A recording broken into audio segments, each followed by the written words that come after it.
Qu'est-ce qui se passe à Uvira? Flash, nous voulons un peu échanger avec vous. Aujourd'hui, nous sommes le 18.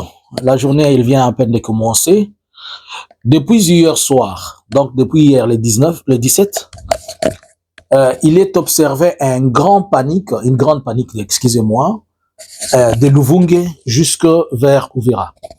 Luvunge qui était le dernier verrou des FARDC, malgré qu'il y avait d'autres débordements, mais Luvunge était presque considéré comme le dernier verrou FARDC et Wazalendo dans cet axe. Mais ce qui se passe, on ne sait pas exactement vous dire maintenant. Est-ce qu'il y a une attaque M23? Est-ce qu'il y a une confusion au niveau des FARDC? Qu'est-ce qui se passe? La population d'Uvira est sur le qui-vive. Tout le monde est en train d'emballer ce qu'il peut emballer et tout le monde est en train de regarder comment les choses vont se passer. Est-ce que la population a déjà commencé à quitter la ville? Je n'ai pas dit que la population a déjà commencé à quitter la cité d'Uvira. Mais ce qui est vrai que la cité d'Uvira est sous panique depuis hier soir à cause du repli des FARDC. Et qu'est-ce qui se passe? On ne sait pas s'il y a eu un mouvement d'attaque au niveau du dernier verrou FARDC. On ne sait pas s'il y a eu mésentente entre les troupes FARDC et les troupes Wazalendo. Je vais vous expliquer pourquoi. Certaines FARDC ont commencé à replier sur la ligne de front. Mais en faisant ces replis, ils l'ont fait à pied. Et c'est là où ça a apporté une inquiétude. Surtout, on a observé cela parmi le nouveau combattant. Est-ce qu'ils ont entendu des coups de balle et qu'ils n'ont pas supporté? We don't know. We have to observe. Mais ils ont seulement paniqué. Mais qu'est-ce qui peut créer la panique des militaires? C'est seulement lorsqu'il y a un feu ennemi qui est ardent. Ou soit il y a un ordre qu'ils ont reçu. On n'a pas appris qu'ils ont reçu un ordre de la hiérarchie leur demandant de rentrer. Mais dans une interview que nous, Analysons Congo, on va vous diffuser, vous allez comprendre qu'il règne une confusion au niveau de Wazalendo. Aujourd'hui, les Wazalendo sont divisés en 3 groupes.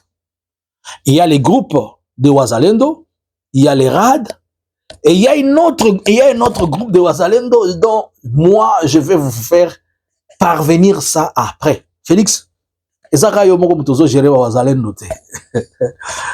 jour, j'ai dit à quelqu'un, je connais ce qui se passe dans cette zone-là. Et ce que moi, je suis en train de voir de Wazalendo, je vous en parlerai. J'étais en train de m'approfondir, connaissant les dynamiques. J'ai dit qu'il y a une aile de Wazalendo, ou bien dans le Wazalendo, il y a quelque chose de compliqué. Si vous connaissez ce qui se passe toujours, vous allez comprendre que quand on parle de Maï Maï, il y a les Maï Maï pro-Rwanda et il y a les Maï Maï pro-Congo. Et les Maï Maï pro-Rwanda sont différents de M23, sont différents de l'AFC. Ne dites pas que c'est l'AFC ou M23. Non. Je vais vous expliquer pour que vous compreniez trop clairement. Lorsqu'on parle de ces groupes d'Israël, dont ceux-là qui font le bombe là, je ne vais pas citer les noms. Qui sont les premiers à financer ceux-là qui font ces groupes-là? Ce sont les gens qui les combattent. Par exemple, dans le Sahel, c'est la France qui créait les groupes djihadistes pour faire la guerre dans des pays tels que le Mali, le Burkina Faso et un peu ailleurs. C'est les États-Unis qui a toujours créé ces groupes qu'ils appellent les groupes terroristes. C'est la même logique que ceux qui combattent un groupe, ils finissent par créer une cellule qui vont manipuler contre ces choses pour justifier plusieurs choses. Par exemple, justifier leur présence. Par exemple, dire pourquoi ils doivent être là. Par exemple, démontrer qu'il y a l'insécurité, il doit être présent. Par exemple, exploiter X et Y. Alors que le Wazalendo, une grande partie de Wazalendo occupe les carrés miniers pour l'intérêt de XY. Si alors le minerai congolais quitte pour aller à l'est, dans des pays de l'est, cela veut dire que ces pays-là même, ce sont ceux-là qui créent ces Wazalendo, ces soi-disant groupes, les rebelles et consorts. Les gens peuvent faire une fixation sur le M23 et l'AFC, alors que le M23, AFC a des revendications purement politiques et des revendications peut-être purement démocratiques. Mais pour justifier une présence dans les carrés miniers, il faut une autre structure qu'on ne peut pas soupçonner. C'est comme ça que Kinshasa manipule le Wazalendo à ses fins, mais il y a d'autres personnes qui manipulent aussi le Wazalendo. Je peux vous dire facilement que Kigali peut manipuler facilement le Wazalendo et Kigali peut fournir des armes au Wazalendo et il peut laisser le Wazalendo opérer sans que vous ne le sachiez pas. Mais ce que je vous dis, vous n'allez pas croire. Vous allez vérifier dans les Wazalendo, il y a des Wazalendo qui se disent qu'ils sont des Tutsis. Oui, ils sont des Rwandais. Je vous dis des choses que vous n'allez pas croire. Allez vérifier, mais vous allez revenir vers moi et vous me donnerez raison. Et je vais vous démontrer même qu'il y a certains dans ces... J'ai vu dans les sites Kivu, certains disent il a des accents purement rwandais quand il parle, mais il te dit qu'il a quitté les M23 pour rejoindre les Wazalendo. Mais il a fui chez les M23 avec des armes. Ça ne prête pas confusion, ça. Vous n'allez pas comprendre ce que je suis en train de vous dire maintenant.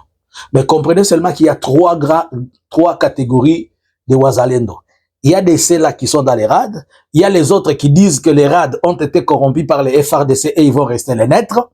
Et parmi eux, il y a maintenant un autre troisième groupe. C'est comme ça que les Wazalendo n'ont pas de force. J'ai commencé à crier de ces choses, que ce sont des gens qui ne sont pas structurés, ne sont pas idéologiques. On va les briser à tout moment. Alors, revenons sur Uvira. C'est comme ça que, avec cette confusion de Wazalendo, Wazaskwa, certains Wazalendo sont en difficulté d'avancer. Et les autres disent, nous devons avancer. Ça devient déjà une tendance double. Ceux-là qui disent que nous devons avancer, ils disent qu'ils ne reçoivent pas des ordres de Kinshasa. Ceux-là qui disent que nous n'allons pas avancer, ils reçoivent des ordres de Kinshasa et des munitions de Kinshasa. C'est comme ça qu'il y a une partie qui va provoquer et une autre partie qui ne va pas provoquer. Mais il y a une autre troisième partie qui ne reçoit ni des ordres de Kinshasa, ni des nêtres, mais qui se dit seulement Wazalendo et ne veut pas de tous les deux mouvements. Et là, c'est une confusion. Et ces groupes, la partie qui reçoit des ordres de Kinshasa, elle se trouve vers Uvira. Vous avez là-bas tout ce qui est les Makanaki, et les Yakutumba et les consorts.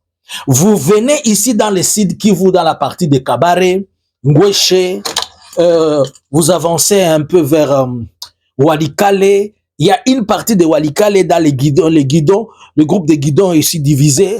Vous allez un peu dans les Lubero, c'est divisé. Vous allez dans les Ituri, c'est divisé.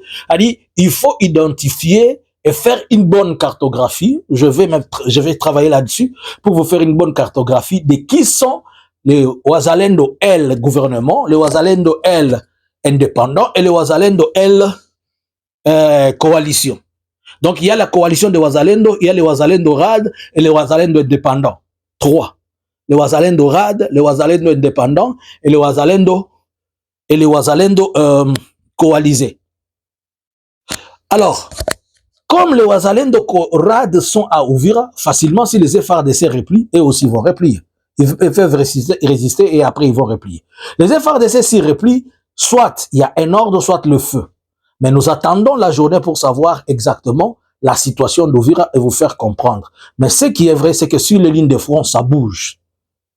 Et nous connaissons que quand les FRDC sont en train de faire les replis, il faut le selfie pour s'adresser à qui? À l'enfant de Maman Marthe. Qu'est-ce qui se passe à Uvira? Nous gardons un œil et nous allons revenir vers vous pour vous expliquer tout ce qui se passe. Mais pour le moment, tout porte à croire qu'il y a une confusion sur la ligne de front. Qui était le dernier verrou pour entrer à Uvira?